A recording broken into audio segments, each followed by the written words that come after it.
We're going to be going over parenting, and we're going to be looking at what the Bible has to say. Almost all of what we're focusing on will be in the book of Proverbs, but we'll bounce around a little bit to some other New Testament areas. We'll have obviously cross-references and whatnot, but we're going to be focusing mostly on what the book of Proverbs has to say.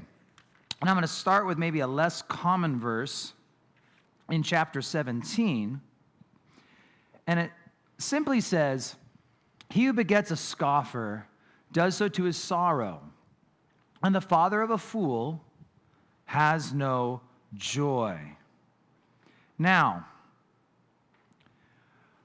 we need to look at what this is talking about, because right off the bat, no one, thinks I'm going to have a kid and I'm going to beget a scoffer like it's something about the actual production of the baby. What it's talking about is no one wants to have a kid grow up to be a scoffer. And you think of what scoffers are. They're the ones who mock and kind of look at God and they look at what we believe and they laugh at it. And it says the father of a fool has no joy. Now, this idea of foolishness is important to understand. And in parenting, in the context, there are things we call childishness and there's what's called foolishness. See, childishness is kids are kids. Kids will break things. Kids will get excited. Kids will, do kid-like things. And kid-like things, they need to be taught and learn how to control those behaviors, but that's not sin and rebellion. But foolishness is something different, and kids have that too. If we look at what is foolishness, your references, the verses are identical, the first half of both verses of Psalm 14. And I guess I lost the verse when I was copying and pasting. I'll flip over and make sure I have the whole thing so we know what our reference is. Psalm 14 and 51:3 both says, "A fool has said in his heart, there is no God." And that would be Psalm 14:1. That was missed on my slide there. So a fool has said in his heart, there is no God. See, foolishness in the Bible is equated with not believing in God. It's equated to sin. And so how we deal with sin is different than how we deal with childishness, kids being kids. But back to that Proverbs 17 verse, we were talking about how, we want joy from our children. We want to be proud of our children. We want to be excited at what they're turning into. And so we need to raise them in such a way to help deal with the foolishness that is bound in the heart of a child. And we'll get to that verse in just a little bit. One quick definition I think is worth noticing at the very beginning of this. See, punishment is a mean end for the acts of evil. So the idea is that at the very end of the age, judgment will happen, and there will be a punishment for sins. That's the end of it all, the mean end. Discipline is a means to end acts of evil. So it's a play on words, but the idea is, the mean end is the final, what it's all going to happen. That's a punishment. We're disciplining our kids, and how we think about that changes the way we parent, changes the way we interact with children, because we're trying to train them and discipline them. We're not just punishing them. You see, if a kid misbehaved and you just dole out a consequence and that's the end of it, that's a punishment. You did this, you got a punishment. Without many other things being attached to it, it's not training and it's not discipline, it's merely punishing our kids. And Christians, we shouldn't punish our kids. In fact, we should be teaching our children that our punishments have been paid for by Jesus. And yet, whom the Lord loves, he chastens, as we read this morning. That's in Proverbs 3 and Hebrews 12. So, Paul the Apostle even talks about the discipline that he continues to do with himself. "But I discipline my body and I bring it into subjection, lest when I have preached to others, I myself should become disqualified." So discipline isn't just a thing for kids. It's something we're getting them used to so that when they're adults, we continue to discipline ourselves. I have to learn how to respond to my wife when she's upset. I have to learn how to respond to unbelievers when they say rude and mean and bad things about God. I need to learn how to respond to people, and so I must discipline myself. Is anyone here not married to a sinner? I don't know. That's the idea, right? Our kids, our parents, our friends, they all mess up and they all act out. And we must learn to discipline ourselves, how to respond to people. Discipline ourselves when temptation comes. He talks about, lest when I preach to others, I myself should become disqualified. You see a temptation, and it seems really tempting. But when you realize, I want to be usable by God, and so I discipline myself, lest I go down a path that disqualifies me. So this is the little introduction, getting us ready for looking at what we're going to do and practical nuts and bolts with our kids. Proverbs 22:6 was this morning's verse. We got a couple from chapter 22 here. It says, train up a child in the way he should go, and when he is old, he'll not depart from it. Now, we spent time this morning talking about this, so I'm not going to spend a lot of extra time, but hanak, that word for train up, it means to dedicate, right? It means to set aside and set up for a purpose, and it requires continual rules, enforcing the rules, and establishing boundaries when you want to dedicate something. You know, you can put a rope up in front of a painting. Don't touch the painting. But if people walk in and see people touching the painting and nothing's being done to them, no one cares there's a rope there. The rope doesn't dedicate the painting, right? The rope doesn't make it sealed off and perfect. There has to be the reminder, the sign, the boundary line. This is the line you don't cross. And then the consequences for crossing those lines. Now that painting is set aside as something not to be touched by people. And so we need to dedicate our children with a purpose and a goal in mind, and then start setting up the boundaries, establishing what the rules are, and setting up the consequences. And so, verse 15 of chapter 22, now we're starting to move into the stuff. Foolishness is bound up in the heart of a child. The rod of correction will drive it far from him. You see, our kids are born as little sinners, just like you were, right? Just like I was. No one taught me how to lie. No one taught me how to scream. No one taught me how to steal or covet or any of those things. It all came quite naturally to me. And it's bound up in our kids' hearts. What does the Bible say? Jeremiah 17:9. The heart is deceitful above all things and desperately wicked. Who can know it? Psalm 51:5. Behold, I was brought forth in iniquity, and in sin my mother conceived me. It's the idea we're born sinners, and we're born with issues that have to be dealt with in our hearts. And so, going back, it says the rod of correction will drive it far from him. Now, many of the rest of the verses will kind of explain and expound on this idea of the rod of correction. But one of the things we must remember is discipline is to help drive out foolishness. There's sinful behaviors, and we want to see those things be taken care of.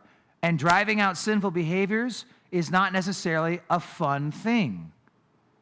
We read again this morning about how no discipline seems pleasurable for the time, but it bears fruit. David in Psalm 119, verses 67 and 71. Before I was afflicted by God, I went astray. David wandered, he says, but now I keep your word. It was good for me that I've been afflicted, that I may learn your statutes. You see, David knew he wandered in life. He made some bad choices, and there were consequences for those choices. God put pressure in his life, and it brought him back to where he needed to be. Now, a prayer of mine I often pray. I truly do pray this, and it reminds me of how to parent my children. Lord, don't let me wander far. Correct me quickly, fast, and get me back on the path the moment I start veering off, because I don't want to get so far off that I need a big correction to get me back on the path. And so David knew, though, God got him back where he needed to be. I'm going to flip back to Proverbs 13. He who spares his rod hates his son, but he who loves him disciplines him promptly. He who spares his rod hates his son, but he who loves him disciplines him promptly. Now, I will mention that throughout this whole thing, the rod, we continue to see this and the point to the idea of like chastisement, of giving spankings to kids and things like that. Again, we'll get a little more into the nuts and bolts of that later, but discipline is discipline, and you will find out that kids are different. And as we talked about this morning, training up in his own way. The way he should go really means his own way, that each kid you're going to find out what is effective discipline with that child and what's effective discipline maybe with another child. I will say that discipline with Judah looks a whole lot different than with little Benny. They just have different personalities, and they respond very differently to being disciplined. And so I handle them very differently in the way that when they are foolish, they get handled differently. But one of the key things we need to emphasize here is he who loves his child. You see, if you hate your child, you spare discipline. It's not a loving thing. In fact, the only thing loving about not disciplining is loving ourselves, because it's uncomfortable for me to discipline. It's inconvenient for me to discipline. I've talked about that recently, the inconvenience of having to stop what I'm doing to properly take care of my child. It inconveniences me. And because I love me so much, I would hate to inconvenience myself. And so I let the child just do whatever they want.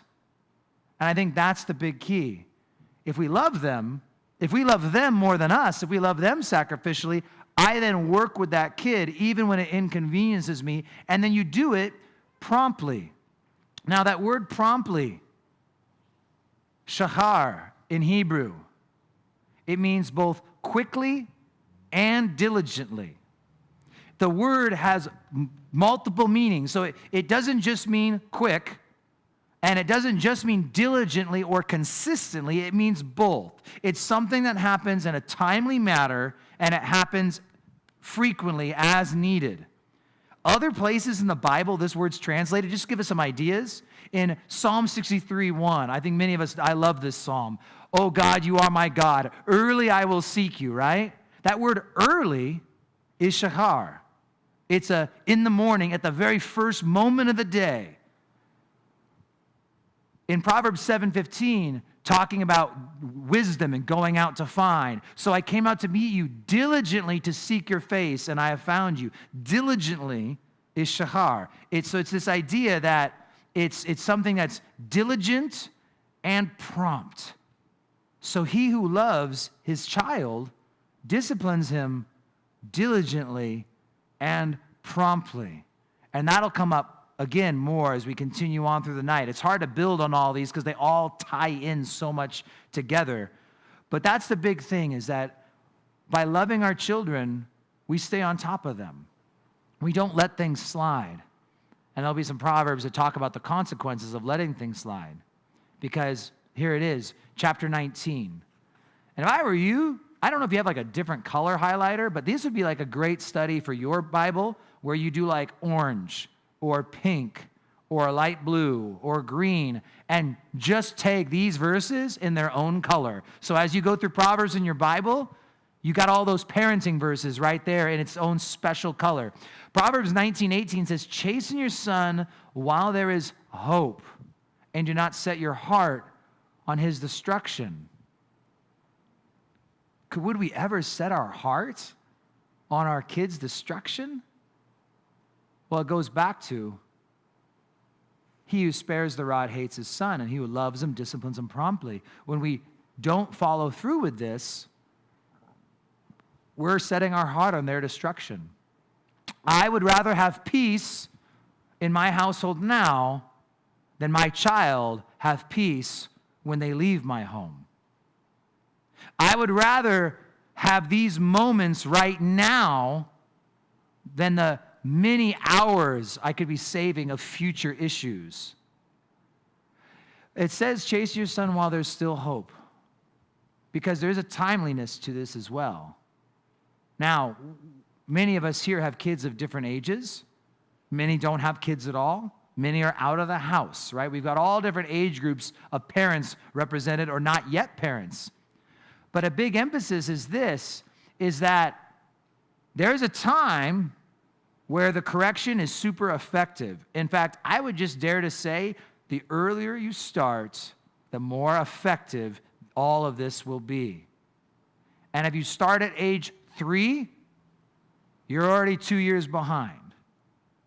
Little tiny children can receive instruction. In fact, I would just say this, the moment you believe your child can communicate with you in any way, shape, or form, they are now instructable. They are now able to receive instruction. And Hannah is learning much instruction and has been for some time now. She barely says a handful of words, but she already knows. There are certain things that she tries to touch them, she'll get a light little flick on her hand, but it got the point across. She doesn't like it. And she reaches out a second time. Sometimes you wonder what stories you should share or not in public. But here's a lesson we taught our daughter. She loves the water. Absolutely loves water. In fact, of all my kids, I remember, and I'm sure many of you know, it's like getting the soap out of their hair, and it's like they're freaking out. Water on my head, water on my head. Hannah has never cried from the water like that I can ever think. Like, you can dump a bucket on her face, and she'll get a little shocked, but she's like, bring it on, do me another one. Our neighbors have a pool. And so what does she do? She runs straight into that pool. So we were swimming one day, and she just wants to run to the pool.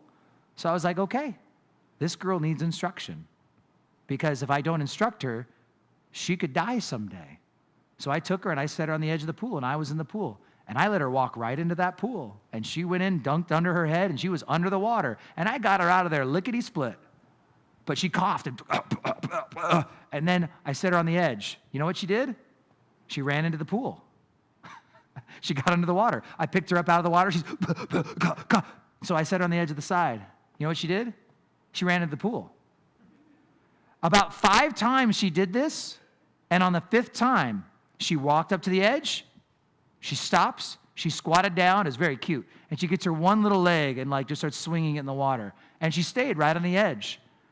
And I'm sure in the near future, we'll probably have to do that again with her, or set her on the edge and be ready to get her. But she started learning. I let her experience pain. I let her experience an uncomfortable situation, and I took aside time from my pool time with my other kids to instruct this girl, because I don't have a heart set on her destruction and her drowning. So I'm trying to train her up. I let my kids sometimes touch the fireplace in a place I know won't hurt them, but shock them a little bit. Like, whoa, that is hot. This part over here, you're not going to burn your hand, but you're not going to like it. And I let them touch it. And then they realize, don't touch the fireplace. I try and make them experience minor pain so that someday they don't have to experience great pain. And a little bit of chastisement or whatever other methods used, that little bit of pain, it's never going to compare to the pain they'll experience in life if they go through unchecked, just going out doing whatever they want. And so there's a timing, though, and I would just say to all parents, and you should be telling your friends and your kids and your kids' kids, right? Do it while there's hope. And the younger, the better. But at the same time, it's never too late to start. It's never too late to say, we're making changes, and, we started late, but we're going to do this thing. All right, fast forward to chapter 23.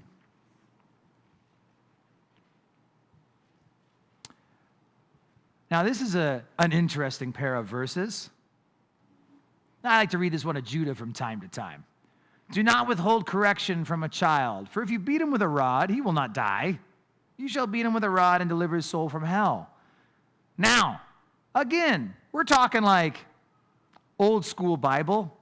This is, not necessarily something you're going to cross-stitch, not real popular in many circles today. But here's the emphasis. These are the emphasis here, and it's good, and there's much to learn from this. First off, he's saying, don't withhold correction.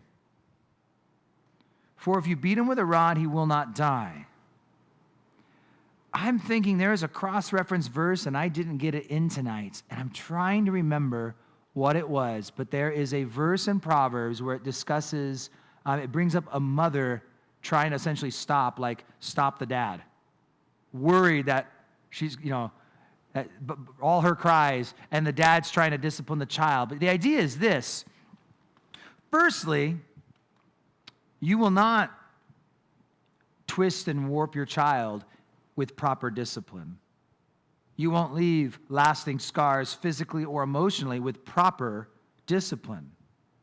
I think that's the emphasis is that we shouldn't ever get to this place where we have to go to something where there'd actually be any kind of danger to the child at all. There never should be. There should never be any danger. There should never be worries about, any kind of, wounds. I mean, that's abuse. And see, sometimes people have a hard time knowing the difference between abuse and biblical discipline. And we'll get into the anger and stuff later. But that's the idea is, I can just jump ahead and we'll get there. But when we discipline our children, there's a reason why the Bible actually continually talks about a rod of correction. Now, to each their own. I've heard people say they like different things, but the rod of correction, the idea is that you don't just hit kids. That's wrong. You don't just go up and whack a kid. It's a little different flicking the kid's hand, the infant who's reaching for the stove. But the idea is that this is a methodical thing, thought out, where, okay, you're going to go to your room. I'm going to go and get something, and I'm going to go meet you there. We're going to have a sit down and a talk, and you're going to receive the discipline and the consequences for your actions. And so it says, you shall beat him with a rod, and he shall not die. So that's the first thing, is that whatever is being done, it should be something under much control. And we can talk one-on-one sometime if anyone has any specific questions about how we handle things at our household. But many people scream, whether it's Dr. Spock or Dr. Phil, oh no, if you do any kind of heavy-handed correction on your children, they're going to be scarred for life. My children love me, and we have a great relationship. And they also are learning the fear of the Lord by learning the fear of their Father. If they learn how to fear in a godly, reverencing way their earthly father, you will be preparing them to fear in a reverencing way their heavenly Father. And we already talked in the book of Proverbs about the fear of the Lord. It's like again and again and again. Fear of the Lord is the beginning of all wisdom. The fear of the Lord is the beginning of knowledge. It's a fountain of life. It's a this and a that. The fear of the Lord. Well, we train them by learning to fear their earthly father in a reverencing kind of way. Because what's the goal? Something I guess we all need to understand. Biblical parenting and biblical discipline has two goals, neither of which is well-behaved children. The first is obedience on our part. Now, well-behaved children is a great side. That's a good benefit. But I'm going to say this. Firstly, it's us being obedient. I said it this morning. If these are all commands in the Bible and we don't do them, then we're being disobedient to the Bible. So that's something that personally we must wrestle with. If I choose to do things differently, in fact, what was it? It was a John Wesley quote, and I didn't take the time to write it down, but Wesley made the comment about how, some come and say to me that all you need is some firm counseling and maybe a sharp rebuke from time to time. And he says, that may work for you. He goes, but if you consider yourself wiser than Solomon or wiser than God, more rightly so, he who spares the rod hates his son. And Wesley was just saying that to think that we can do something better than what the Bible teaches, it's basically saying we know better than God. So the first thing, it's our own obedience. But secondly, it's what the last of this verse talks about, and deliver his soul from hell. I want my kids to be well-behaved. I want my children to be beneficial, productive members of society. But mostly, I want my children to go to heaven. And so I want to train them to hate sin from a young age. I want to train them how to love God from a young age. I want to teach them there's consequences and that I need to represent God by having unchanging, unmovable consequences, just like God does. He doesn't shift or budge. The rules never change. Isn't that wonderful that on Christ, the solid rock I stand, all their ground is sinking sand, that nothing changes with God. I can build off a foundation where he's never going to flip it on me one day and whoops, you've been doing it wrong this whole time. We're changing the rules. It's nice having that, and kids need that consistency. Once again, a little bit more a little bit later. In chapter 29, verse 15, this is a big part again about biblical discipline. It says, the rod and rebuke give wisdom, but a child left to himself brings shame to his mother. Now, a big word there, which I put in all caps to bring a little extra emphasis to, the rod and rebuke. Sometimes rebuke by itself may get the job done, but the rod by itself is not discipline. That's punishment. You see, it's the rod and rebuke. It's the rod, and rebuke is a correction. You are correcting the child and explaining to them the correction that needed to take place. I think this is one big thing that many parents miss, because they discipline the kid and they think that just means administering a consequence. And that doesn't matter if you guys are choosing a timeout or a no dinner or a spanking. But a consequence without the rebuke, the instruction, it's not discipline. It's just punishment. We must explain, this is why we're here. This is why we're doing this. This is the road to reconciliation. Are you ready to go down that road with me? And having these talks with our kids, giving them that full package deal, letting them know this is why we're doing what we're doing. A child left to himself brings shame to his mother. You see, kids will go off and they'll do things their way unless they're being taught the right way to do things, unless they're being shown the correct way. If you just let a kid handle life their own way, man, they're going to be in all sorts of trouble. This is where my notes got jumbled up, and I'm just going to work with what I got in the order I've got it, because I had in my mind the connection, but more is caught than taught. This is a small rabbit trail. More is caught than taught. I just heard Chuck Smith say, I cannot raise my kids by teaching them precepts. I train my children by living out those precepts. Rules, precepts, like these are the way we do things. I can't just tell them this is what to do. They're going to observe me do those things. They need to observe me working hard, me forgiving, me sharing, me loving, me serving, and then they will do those things. 3 great verses. First off, whether it's for parenting or just being a Christian, Paul the Apostle said, imitate me just as I also imitate Christ.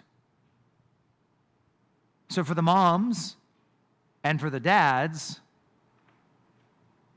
like real seriously, if you have kids in the home, we need to think about this. If you can say this at any moment of the day, imitate me.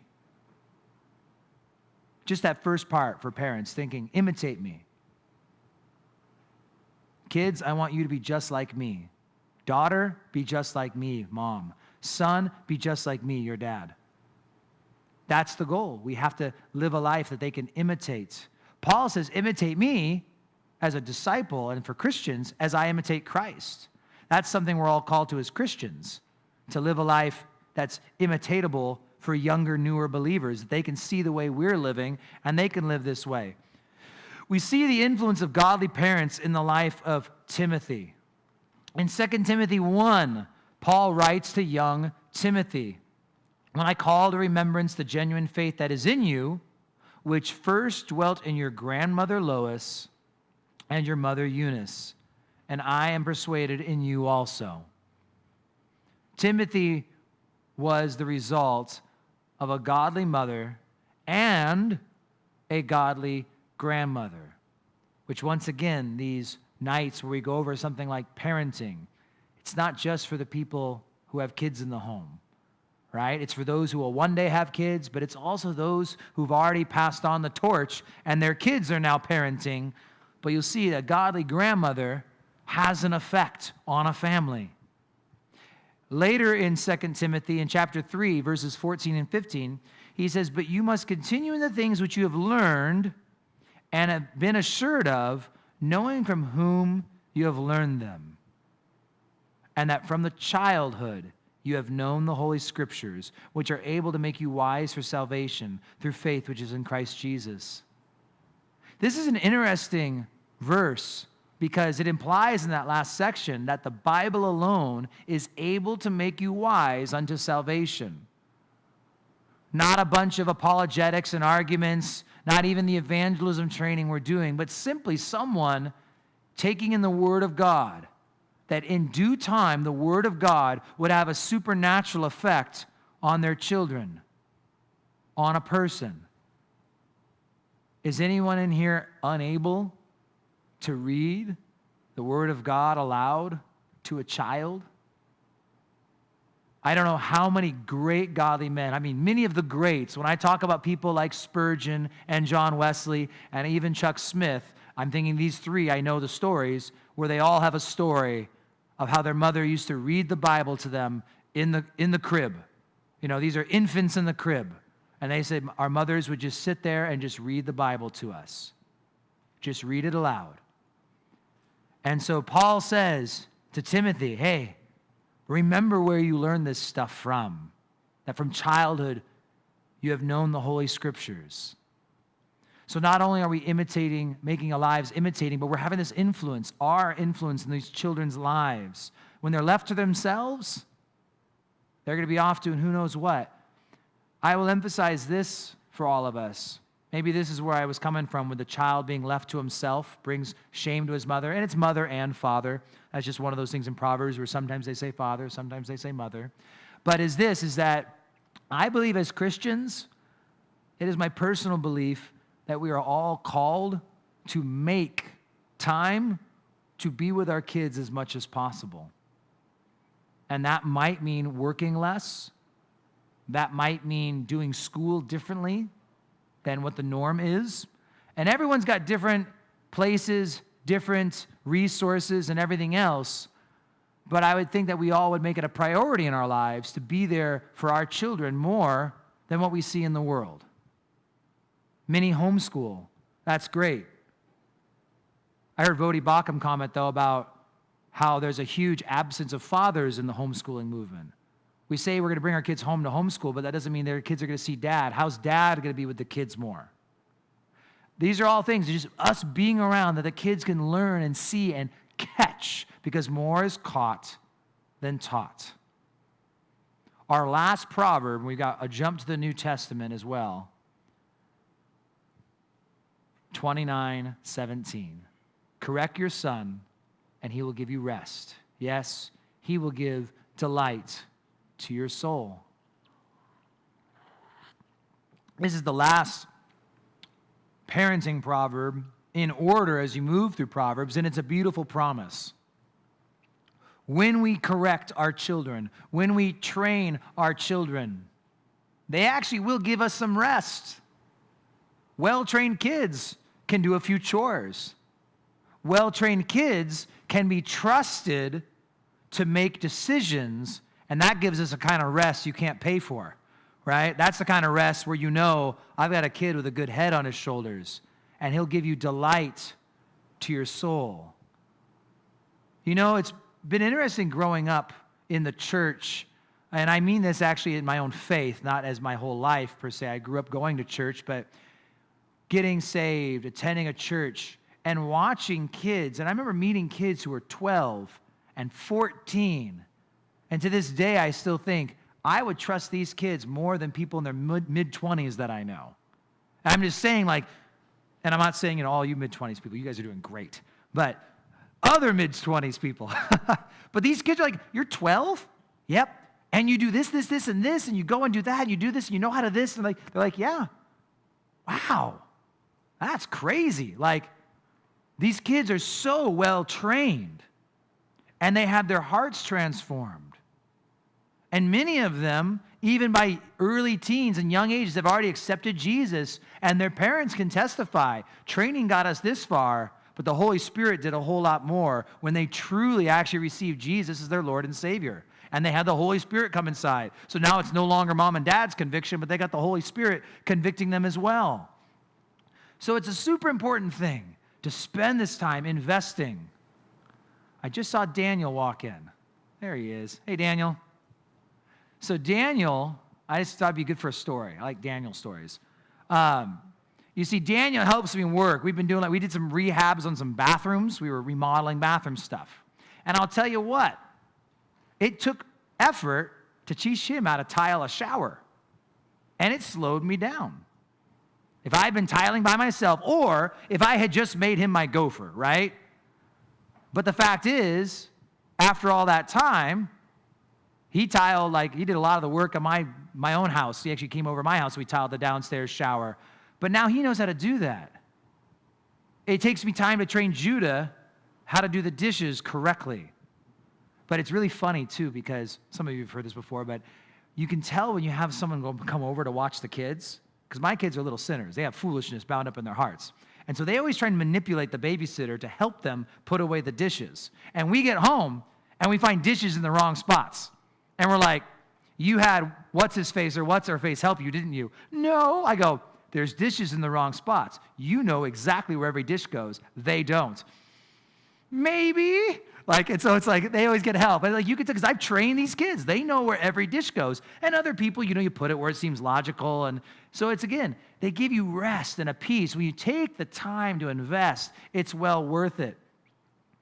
All right, home stretch-ish. Yes.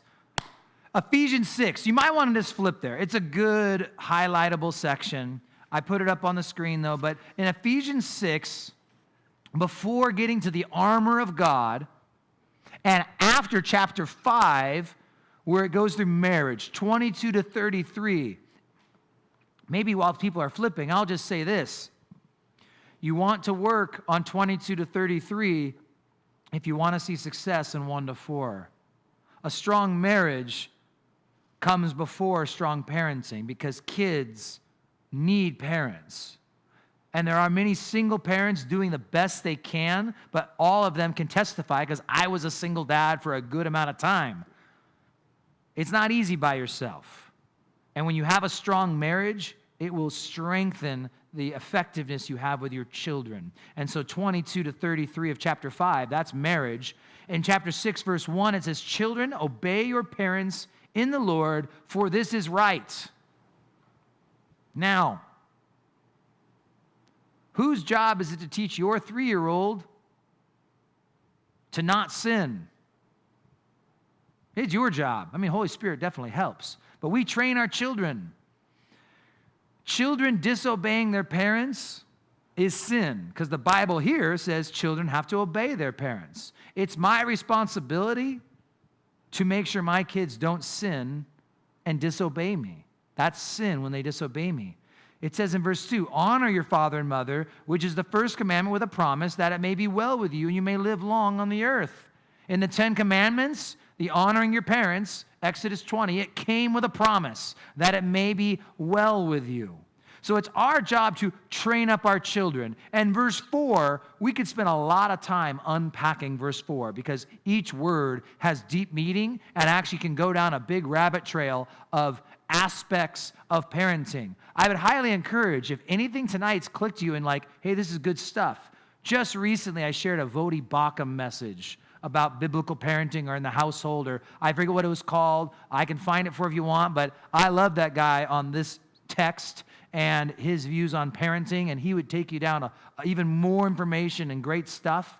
But verse 4, it says, "Fathers, do not provoke your children to wrath, but bring them up in the training and admonition of the Lord." There's 3 commands in there. Actually there's 4. Because not provoking them to wrath is one, which mothers and fathers can do.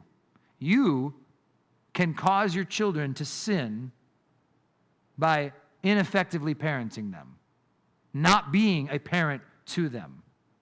You can cause them to sin by letting them go their own way. If you spare the rod and let them do what's right in their own eyes, you are leading your kids to sin. But at the same time, you can be too hard.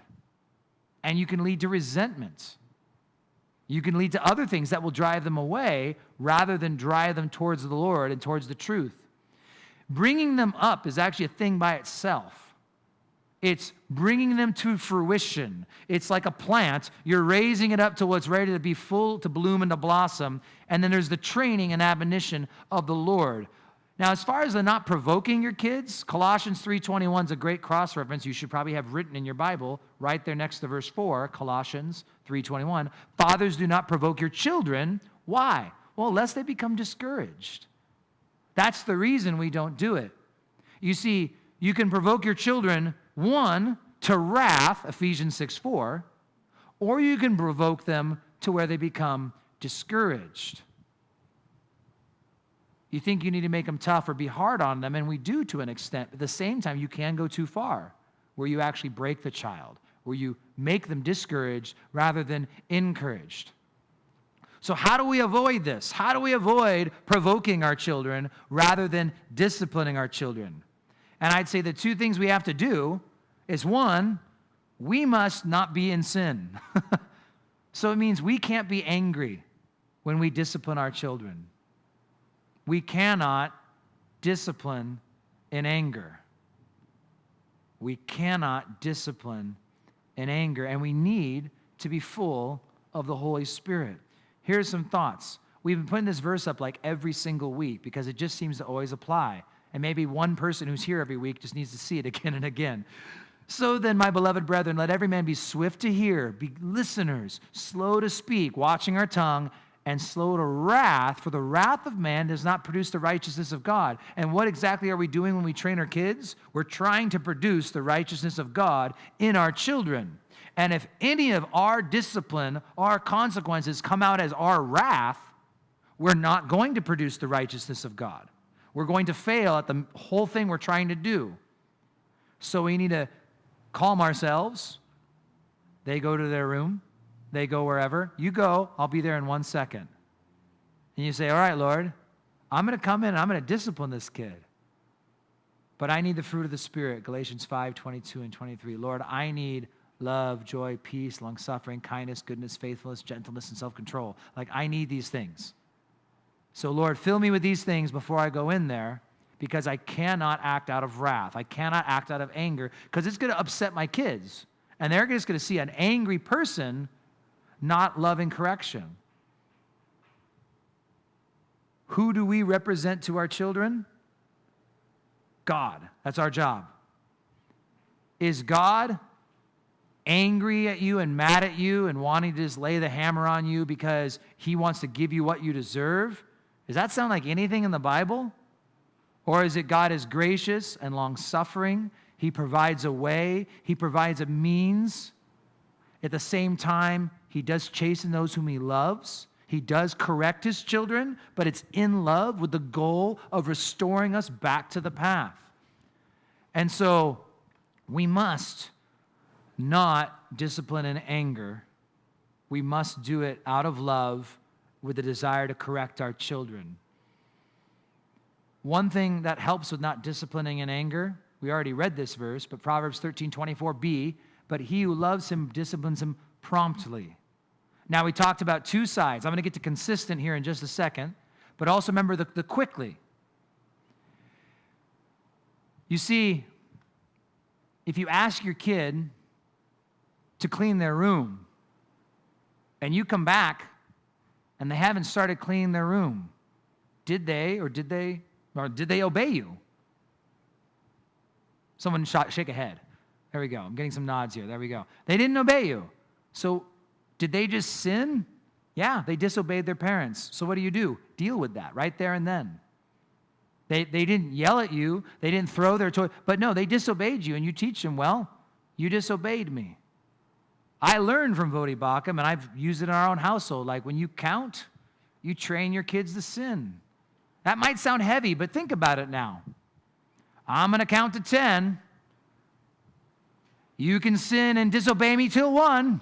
You can sin and disobey me all you want for 2. All right, keep on disobeying me. I'm at 3 now. 9 3/4. But really, what are we saying when we tell kids, you can disobey me as long as I'm counting? And yet, some of you get to 10 and still don't do anything.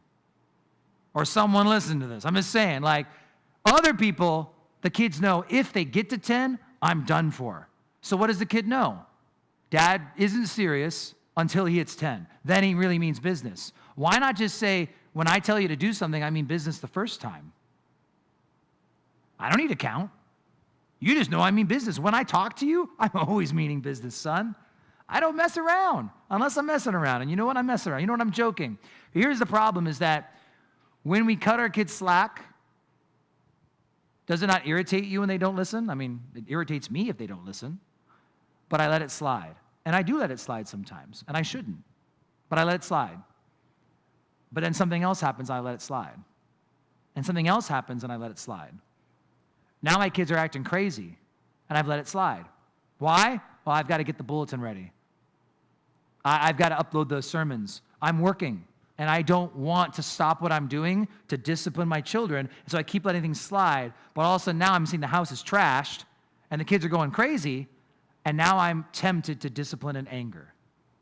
Because I let it go until my top is now blown, and now I'm disciplining because I'm angry, not because I love my kids. That's the difference of not disciplining promptly. So, how do you avoid anger? Discipline promptly.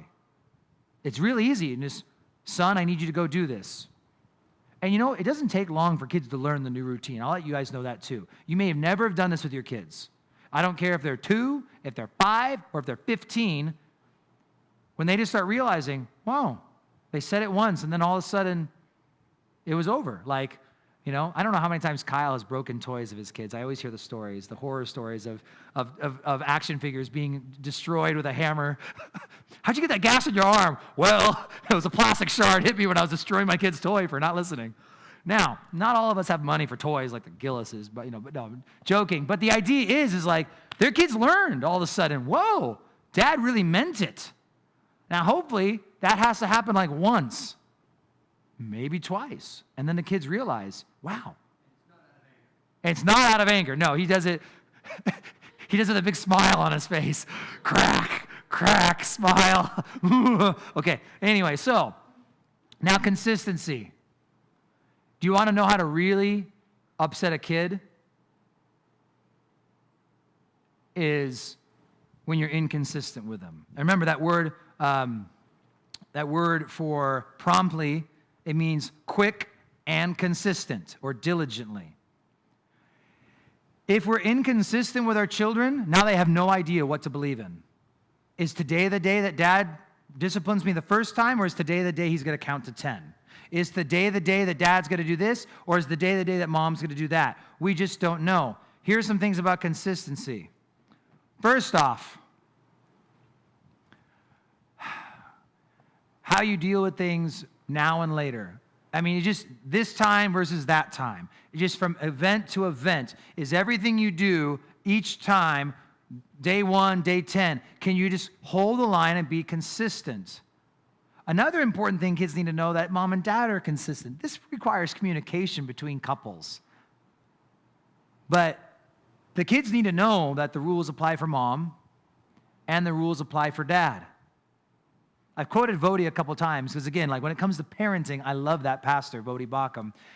He was commenting on how what he learned was he would scare and frighten us. He's like, I'm a big black man. I have a big voice. And when I yell, like, there's authority there. And the kids would be scared of dad. But what happened is then they wouldn't listen to mom because she couldn't do the big scary thing like dad. Versus if both parents we both calm, we calmly tell the kid, this is what's going to happen. Let's go walk in. We're going to deal with this. Another inconsistency is like home versus public. When the rules are different at different places. Hey, I'll throw this one out there because there's got to be a couple of you in the room. Grandma and grandpa's house. I know a few parents who know what it's like when the kids come back from grandma and grandpa's. I had one friend of mine says, he's like, yep, if the kids go spend time with grandma and grandpa, I always assume for every day they're with them, it's going to take me 2 days to get them back to normal because things are just so different and inconsistent. And I would just say this out of love, whatever program your kids have going, Respect it if it's more strict than you. If it's less strict than you, don't be afraid to be a firm and loving grandma or grandpa. You want kids to have fun with you, and there's some limitations on this and that. You know, like I tell my parents, it's like, hey, our kids don't watch a lot of movies, but it's like, but if you guys need to relax, you know, you can do it because your grandma and grandpa's house. I'll let you guys be a little more fun than us, but also respecting your children's wishes. So if you have kids and grandkids, you know, if the kids have a no candy policy, I'm trying to make a commitment now that when I have grandkids, I'm going to try and respect those rules so that those grandkids have consistency. Because it's tough if they go here and it's all like this and they go over there and then it's like that. And so it helps the kids just know these are the rules, and we have family rules and we do them. So, 1, you will not provoke your kids to anger if you're not angry. 2, if you are consistent, it'll help not provoke your kids to anger because they know what to expect, and it's not like a roll of the dice every day. What mood is mom and dad going to be in? And the last thing we're covering is practice. Whatever you expect from your children, you must practice it. And I've always loved this saying that a good friend of mine, and one of the first ones, a family I observed who had great kids. So I started to try and glean from them. Still not there yet. But one thing he said was, do not expect your children to perform in public what you haven't practiced in private. Some of you need to tattoo that on your arm rather than just write it down. Like, do not expect your children to perform in public what you have not practiced in private. If you have never practiced sitting with your kids through an hour-long sermon, don't expect them to perform one day when all of a sudden, for whatever reason, they have to sit in the service. I mean, that's the thing, is like, we've actually had to sit with our kids and practice. I was actually thrilled. I don't know, Kyle and Tony, like, I actually thought all the boys did a very good job at that men's retreat. I was shocked at how well the majority of the boys sat with their dads through half hour, 40-minute, however long some of the messages were. And some of these were little kids. Some fell asleep for the late night session. That's fine. But it's like, the kids actually did a really good job. But there's other things, just some examples, just so we can have some practical ideas. Sharing. Here's a thought. Don't discipline your kid for something you've never taught them how to do correctly. Learn to share. How do you share? Play a sharing game. You know there's games you can do with a baby and a toddler to teach them how to share? Like, watch this. We're going to give the toy to this kid now. And you don't have it, and I don't have it, but we're going to be thankful and happy that he has the toy, and that's really, okay, now let's have you have the toy, and now you don't get it, and now we're going to be thankful and happy together. This is what sharing looks like. Coming when you call. Many of you know I've got the click, you know, and the kids come running. That's just our thing. And typically, and I usually remind them, I'm trying to continue to stay on top of them, they don't get lax. Yes, Daddy, I'm coming. I want to hear the phrase, yes, Daddy, I'm coming. So they acknowledge me verbally, and they come when I call them. But we used to practice, even when Judah was little, and it was like just starting to walk. Like when our kids start walking, we start playing the come when you're called game. We didn't do candy, so we did raisins. And they loved raisins, because when you don't get candy, raisins are really sweet. And they'd get a raisin. Then they'd go hide. It's like hide and seek.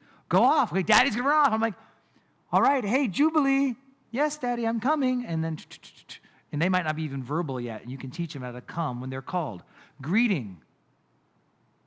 Your kid ever like get really shy, you know, when they meet someone new? You can take time to practice that. All right, we're going to practice it. Put out your hand and say, hello. You know, my name is, you know, and just little things like that. And then I put cleaning up there because that's one. Around our house, we do have our kids do a lot of chores. And I tell my wife, like, this is one thing we're doing very well on. We're not doing well on everything. We need to continue to work and refine our own children and in the areas they're weak in. But one area I've been very proud of my kids is their cleaning efforts. And like, I've gotten to the point where Judah cooks breakfast and he cleans the kitchen. Jubilee clears and cleans the table. Judah puts away dishes on the counter. Jubilee puts away his dishes in the dishwasher. Benny takes care of the silverware. Like we have this whole routine. Judah gives the dog her medicine. They have to put it in the dog's mouth. Jubilee and Benny morning and night, take shifts on feeding the dog. When kids go off to grandma and grandpa's, I realize how much work I have to do around my house. It's really funny because I'm like, oh, the kids are gone. I have to do the dishes. So I'm like doing the dishes by myself. It's like, oh, this is horrible. Oh, my kid's back. But it took a long time. It really did. And it took a lot of training. And what's beautiful is Judah learned, hey, buddy, guess what? As soon as you teach Jubilee how to do the dishes, then you can move on to something else. Because he cooks now and does less of the dishes.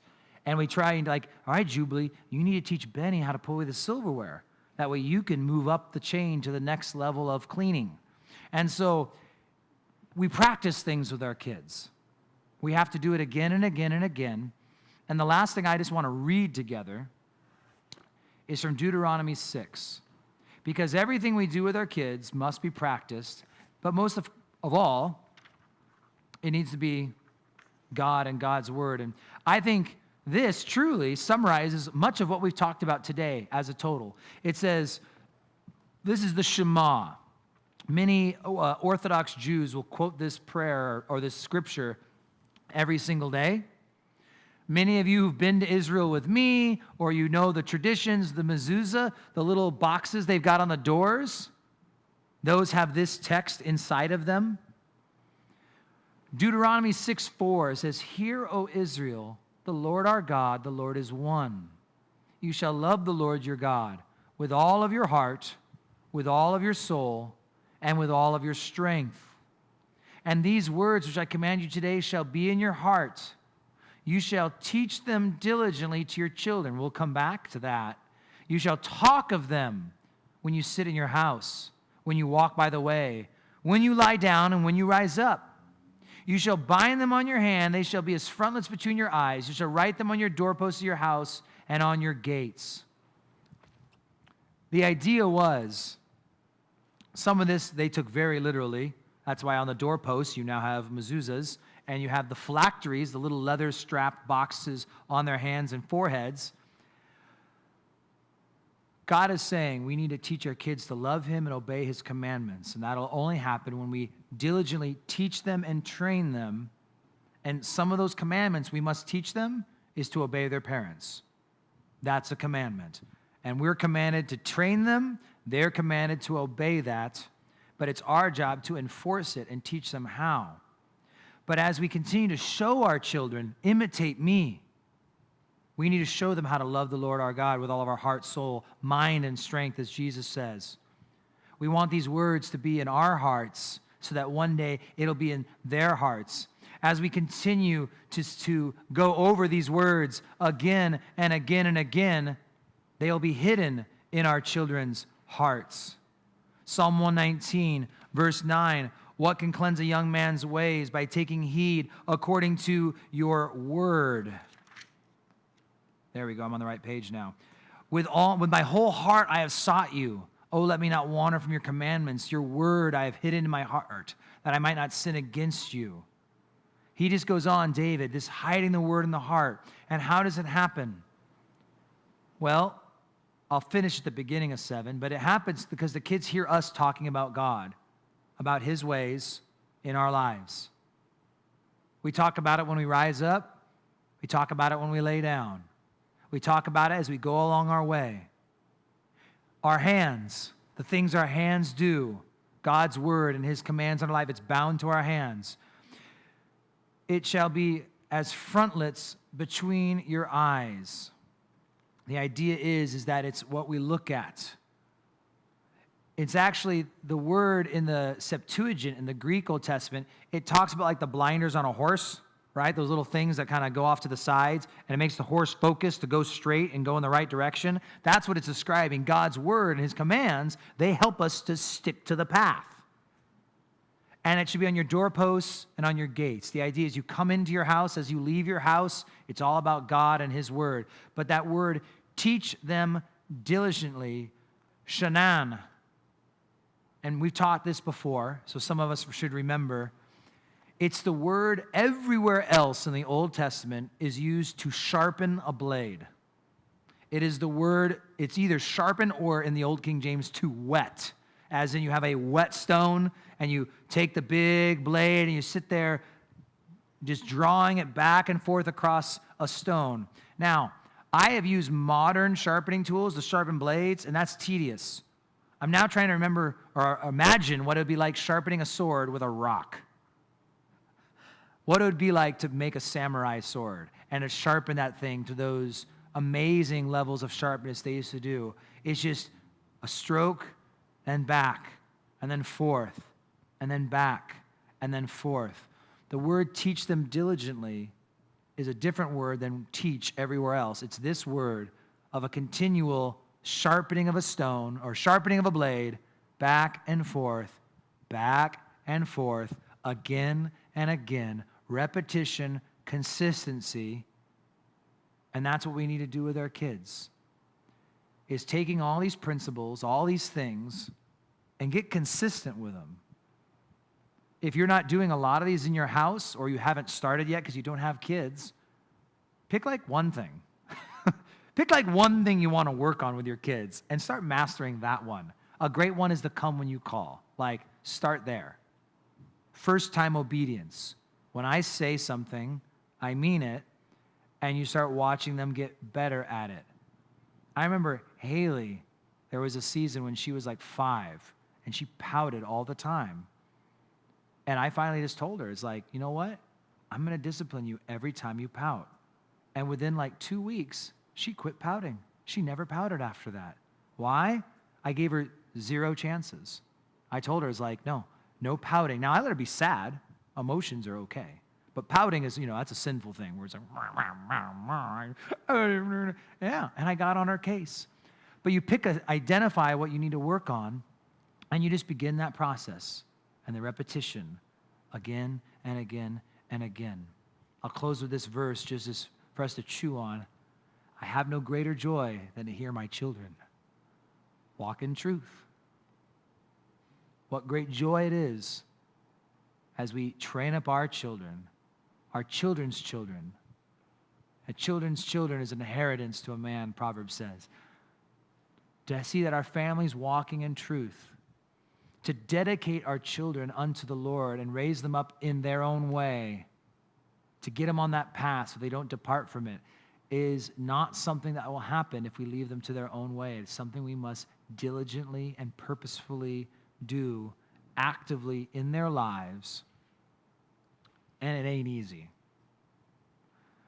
It's funny how marriage and parenting, much of what we need to know how to do is actually quite simple in concept. It's just very hard in practicality to successfully execute it. But it's well worth it. It's well worth the time. I think we still have 1 or 2 parenting books in the bookstore, and I've got some great recommendations if anyone wants them that go over some of these same biblical concepts, and I've got other favorite sermons that I have listened to. So definitely for the parents in the room who are actively parenting young children right now, if you want extra resources, let me know. But that said, now we need to do what we need to do so we can be good parents and grandparents and soon to be someday parents, and that is seek the Lord in his face and ask for his Holy Spirit to be here among us and fill us afresh and prepare us for what this week has in store. So let's pray.